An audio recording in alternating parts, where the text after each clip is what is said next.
wonder what that set card is. If it's Morphing Jar, that would be a first. It is Morphing Jar. How am I so good at calling out these things?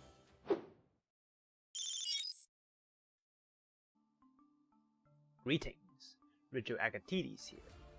Today we will be summing up how the Duelist Cup went. There is still a couple of hours if you live on the American continent, but I'll be calling it a day and ending on D level 17 this time. To be honest, I wanted to reach stage 2, but we don't have a good matchup against anything but sprites, making the grind almost impossible. The runic sprite is so strong we have no choice but to run cards that specifically take out sprites. As a result, we can take down sprites pretty much all of the time, but we don't have space to run anything to handle back row decks, which our deck isn't really well equipped to handle in the first place. Combined with fusion decks like Despia, we had a really rough time trying to get anywhere. If anyone has a good idea on how to stop Mirror Jade, please let me know. Here we have the deck list. It is by no means perfect, but I'm putting it up as reference anyway. Firstly, 3 Max C. Personally don't really like this pick, but I put it in just because it's at worst an upstart. I am however doubting how good that is as a whole, because our game plan is not to suppress our opponent completely and OTK, but to waste all their resource with cards like Sphere Mode and Lava Golem. Even if we stop our opponent's entire turn, we don't have the capability to finish them off in a single turn, so Max C stopping their entire turn doesn't really help us win directly. 3 Ash Blossoms, or just to stop the opponent's Max C, and if we're stuck lucky, Branded Fusion as well. 3 Pancratops. It is the most versatile card we have in the deck. It outs almost anything, and can act as a small bear and a tribute. There's no reason not to run 3, now that it's off the Forbidden and Limited list. I'll skip over the normal Ursarctic lineup, it's just the usual stuff. I'll make a more detailed video on them later. 3 Alpha the Master of Beasts. This paired with Sphere Mode outs the entire sprite board. On its own, it can also walk over a lot of pesky things, as well as return Mirror Jade to the extra deck to dodge its second effect, though usually the opponent would just pop Alpha immediately when they see it. Finally, 1 Ra and Sphere Mode. Sphere Mode is the best answer to the sprite board. Can't tell you how many times it helped us win sprites easily. Unlike other decks, Ursarctics don't need a normal summon, and when Sphere Mode can be summoned, we can just use it as a tribute fodder, so it is never a hard brick, so we are running free of it. The 1 Ra is there because using the actual effect of Sphere Mode is a great way of turning a game around, and it never breaks just like Sphere Mode itself. It is also an answer to Infinitrack Megaclops, commonly used by Numeron players when we force them to go first. I think some of you already know this, but the next meta to come to Master Duel is probably Tearlaments, and by then the deck recipe will probably have to change a big deal once again. Until then, we will be having fun tributing 3 sprites. Now let's move on to the final duel for this Duelist Cup.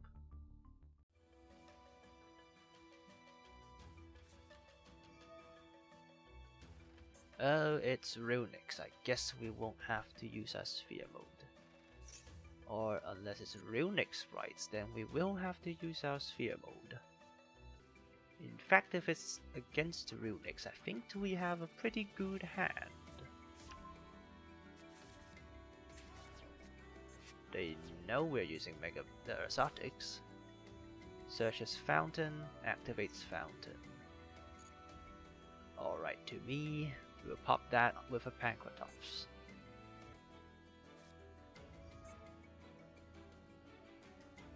Special summon a Runic from the extra deck. We go for Yugioh or Gary, that is the question. Moonin. Moonin is a hard one to get rid of. This is just pure Runics from the look of it.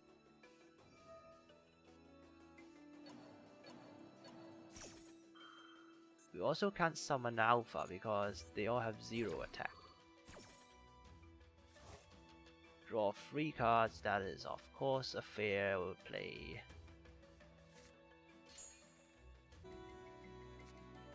This will be a bit rough, especially since they'll probably have a floodgate at the back. We'll want to pitch the Sphere Mode, That's really not what we need here. Radiation, that's an iffy one, to be honest. Let's see if they blow one of their negates on radiation. We don't really have a way to trigger it.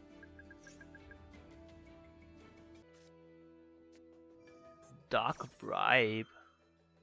We'll take the draw, we'll take the draw. That's a good draw. Let's summon Pancratops. Otherwise we can't summon him. Should we go into the battle phase first? Yes. Already using Freezing Curse to negate the effects of Pancratops. We don't have Megapolar, but we do want to pop them with Grand Chariot. Let's fire off Pancratops to force them to take out the Moonin. We'll target Fountain. There's no way he let that resolve. He let that resolve. That is probably a misplay. Banish as you wish. Now we don't have any interruptions that we have to play through because the fountain is gone.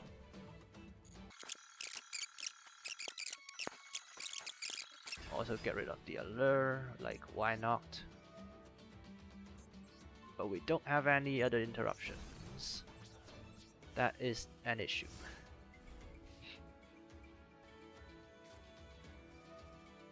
Prosperity. They can search what they want.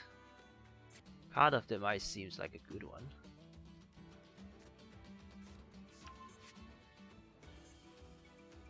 But he can't use it this turn because he cannot draw cards yet. What do we know from last turn? No, we don't know anything. Another fountain? Does he have the spell to trigger fountain? Probably yes. He can shuffle one though. Only one. Well, if you count the quick play spell to trigger it, that's 2. Target one special summon the monster your opponent controls, destroy it. We will negate this activation with Grand Chariot, and that will prevent them from drawing cards as well.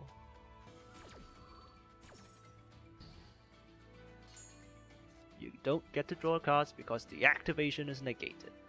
It's not targeting protection, it's an active negate. That's a trap card, probably a Dark Bribe. Megapolar, that is a really good draw here. We know one of the cards in his hand is Card of Demise, so he has 1 interruption. Use Megapolar. We'll get rid of the fountain. The back row card at the back is probably not the issue, but we will get rid of it with Grand Chariot just in case. 2 Grand Chariots. That's 2 targeting the gates every turn. It's a Dark Bribe. He has 1 Card of Demise to bring him back, but we have 2 negates to make sure he cannot destroy our monsters.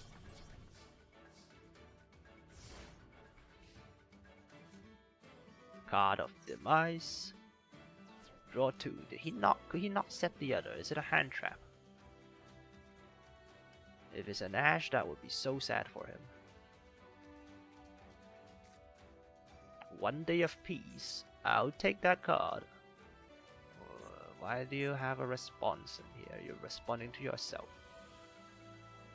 Chaining Freezing Curse is not quite familiar with how Yu-Gi-Oh works.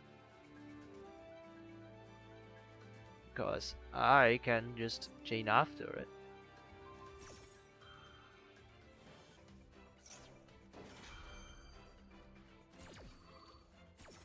Does not have a 3rd quick play spell. And we drew the Ash. If he goes into Hugin, that will be the death of him. Oh. Oh well, we have the out. Just need some time to get there. Or we wait for 29 turns and he'll also die. At that rate, his deck would be dry already. Card of Demise, instant fusion. Alright, we'll activate Radiation. Why does he have a response there? That's a bit of a bug. We'll activate Radiation so that he cannot Dark Bribe us afterwards. And then we'll pass. Whatever they draw, we can ash that. Oh, we ran out of banishes in the grave. That is a bit of an issue. If anything happens, we'll have to negate by dropping the ash. But they have one card. That's alright. A departure would be nice here, but it's not. We just need one more level 7 or higher monster and that will be the end. I wonder what that set card is. If it's Morphing Jar, that would be a first. But in fact, Morphing Jar is really powerful in this scenario. Refills their entire hand. It fills up their graveyard with quick play spells so that they can Runic Fountain it. We'll ash that.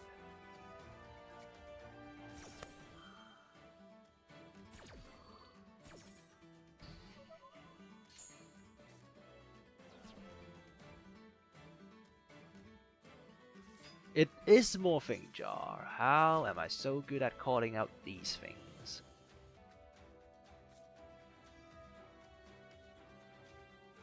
Summon from the extra deck. We'll maxi because there's really no other spots we can use it on.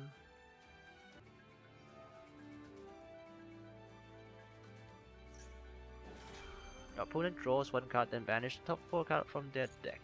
We have 20 cards, and we already have the answer to Messenger of Peace, so this is just a matter of time.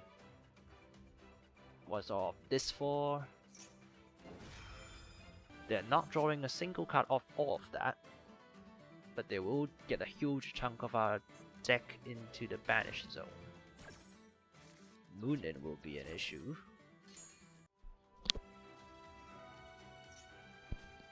Upstart.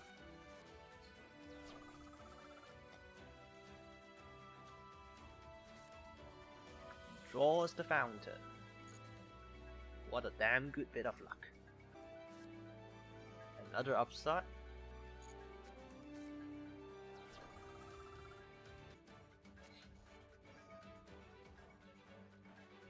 That banishes 4 cards. We have 9 cards left in the deck. So what we'll do is Mega Bitis, banish a Mega Bitis. That will trigger Radiation.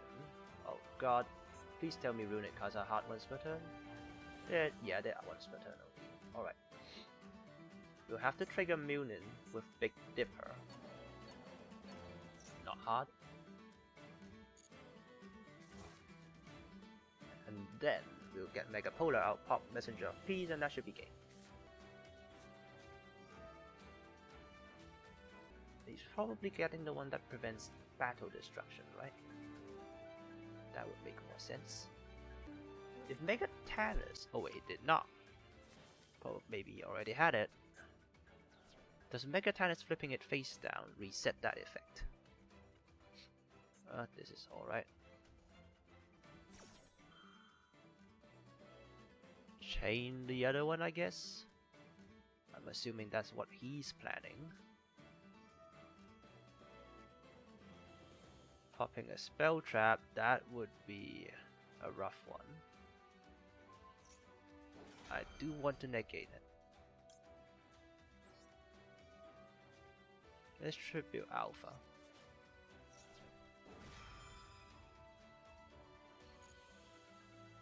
He's now completely out of cards in his hand.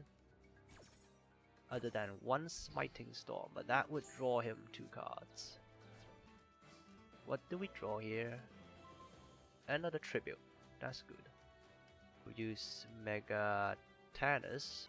No, Mega Bitis. We have to tribute Alpha then. Did he just set the Runic Smiting Storm that he added off the spell?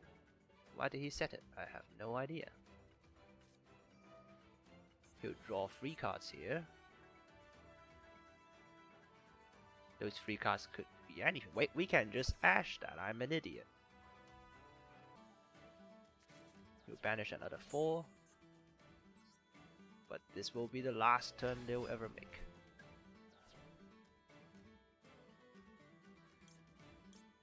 Let's activate Big Dipper first. Steal the Moonin. Then activate Megabitus so he cannot activate Moonin. We will take away which one's the most annoying one. Probably Slumber. That's the only thing that could keep them alive. And do we want to Radiation here? No.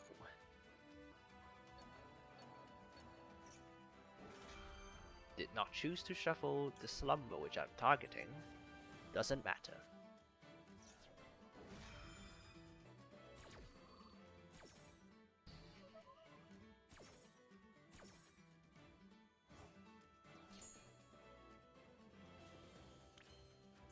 Nothing is in our way now. Let's just Polari and win. We'll tribute Grand Chariot from the grave. Summon Megapolar. That will for sure pop Messenger of Peace.